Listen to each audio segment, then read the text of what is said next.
So one of the workshops we're having on Saturday is by a couple who's written a book called Surviving Marriage in the 21st Century, 13 Easy Steps that can help you get to 20 years and beyond. And I struggle to get to 20 days, so I might end up at this workshop as well. So we're pleased to be joined by Sister Jenny Triplett.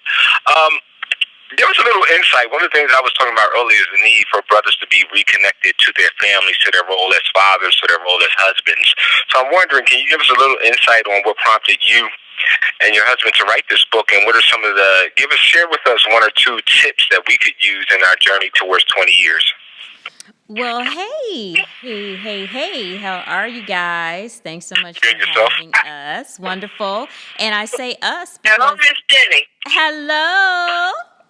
Thank you so much for having us as well. There you go, girl. Say it with your chest. I needed a minute. It's not just me. You're joined by us. It is Rufus and Jenny here. That's good stuff. Hello, Rufus and Jenny. Hello, Rufus and Jenny. Hey, what's up, peoples? We're excited to be coming to Philly. We're excited to be a part of this symposium. We're excited to be bringing the knowledge. We're not just presenting on this. Well, if Dr. Lori has pulled us in 3 different directions here. So, since you're so excited, can you go rake the grass? Now, I don't want to be raking the grass, but we will be bringing you tips about how to survive a marriage. And besides for the 13 easy tips that are in our book, there is a wealth of knowledge. We just put the 13 tips as the title, but there's at least over 1,000 tips in that book as to how to survive to get to 20 years and beyond. Will I need all 1,000 of them in order to make it? You gonna need that and then some, my brother. Okay, because marriage is work. Man, them 13 to help you out. That's all you need. Them 13. The 13 are the easy ones. If you can get by that, see, we're at 27 years right now, going on 28. So it feels more like 50. It does? Okay, well, we're going to have to work on that. Maybe that'll be... Yeah, I got to work on that because that's not motivating to me right now. I said maybe that'll be in the next book. So again, I'm curious. Give us one or two tips that you think people, since you say they're relatively easy, what are some of the things that we might want to be thinking about in order to stay committed? Because like I said, I'm joking, but sometimes 20 days is hard, let alone 20 years. Man, 20 minutes is hard sometimes. But one of the biggest, the first tip, I'm going to give you the very first tip is, I don't care what religion, what you believe, how you practice. One of the biggest things is putting God first. So no matter what you believe or what religion you are, you got to put God first. Because if you put yourself first or her first, something's going to go wrong every time. Right. Okay. And God made the rules. Man didn't make the rules. I didn't create this. We didn't create it. We're created beings. So you have to follow a guidebook. You have to follow a rule book. You got to go back to the one who created the shoe. Yep. So you follow the first rule of thumb. That's the first one. Now, the one that people really like to hear is don't try to change people. Don't try to change like you was doing me for them first 15 years. I was just trying to upgrade you. Trying to change somebody up in here. I was trying to upgrade you and, give you some tips and some steps on how you could just change your appearance a little bit, but that didn't work. I had to wait. He won out still. Wait a minute, I got to make sure I back up my sister. Amen, my sister. Yeah, I had to wait until... you did that for yourself. Hey, my Nikes go with everything. Yeah, so them tennis shoes and suits and stuff, I wasn't feeling that. You needed you some Gucci and some other stuff, but that didn't work. That's interesting how I feel like women can get away with that statement. If her brother was trying to say that he was trying to upgrade the sister, we'd pay all kind of hell for that. Ain't that something? Ain't that something? That's why you get our tips from a male and a female perspective, because marriage takes 2 people. A lot of times you get relationship advice from one person, one perspective. Right, that's true. But when you often they're not even in a relationship themselves. Okay, I'm glad you said That's the worst kind.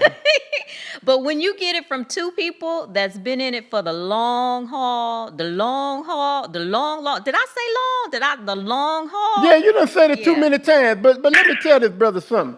But what it is I'm gonna speak more on this change, because what happens if you try to change someone, or matter of fact, if you don't try to change someone, they'll change on their own just by being with you. That's what we've come across. We actually change and conform, but you don't. When you try to beat it out of somebody, they're not responsive. But you give a little here and there and saying this and that. Right. We hear you. So now I change it when I feel like changing it. Yeah, so now when I take him to the place, and y'all got that shop up there we've been to, it's a shop right off of downtown where... Do I got to spend money? Girl, please. Where Will Smith would get his tailored suits, and I took him to get his little tailored suit. Oh, he said, size me up, baby, size me up. That suit was looking good. Yeah, it sure did. So, it's all good. That's interesting because you have a very kind of humorous approach to what you do. But again, you've been married for 25 plus years. Actually, you said 27, working on 28. You've been featured in Ebony Magazine's Couple of the Year in 2012. You've been on TLC and something called A Guide to Love Special. So you kind of know what you're talking about, huh? Dang, girl, I done did all that. I know. From the outside looking in, people be like, okay, yeah, wow. But you got to quit booking me for stuff then. To us, this is like everyday stuff. And we were so happy. We were so happy to get that email for the Black Male Development Symposium. We're like, this is right up our alley right here. And on Saturday, May 13th, 2017, the 10th annual Black Male Development Symposium will be on the campus of Arcadia University from 9 until 4. And I guarantee it, you will be mad if you miss this, because people will be telling you about Rufus and Jenny. They're going to be talking about Patrick Oliver, David Miller, and workshops from people from right here in our area. I have a young lady coming in from Texas named Portia Kelly, who's got a book that's going to knock you out. So again, why would you miss all this good stuff? That's all I want to ask. And again, they have a show, Lifestyles with Rufus and Jenny. They have the book, Surviving Marriage in the 21st Century, 13 Easy Tips that can help you get to 20 years and beyond. And what I want to make sure I do is have them back on the Shamari show at a future time where we can have a more expanded conversation. Because I'm interested in your marriage tips, but I'm also interested in the fact that you approach this from what you call an African-American Muslim voice, one that you feel is lacking in this conversation. And I agree with you, and I'd be interested to hear kind of where there's some convergence and maybe even some divergence in the way that maybe the Muslim community might approach this conversation in the African American community about marriage, about family formation, about how we deal with male-female relationships. So again, they have a show, Lifestyles with Rufus and Jenny, their book, Surviving Marriage in the 21st Century, 13 Easy Tips that can help you get to 20 years and beyond. I'm Eric Keith Grimes, Brother Shamari. This has been the Shamari Show. We will talk with you next week.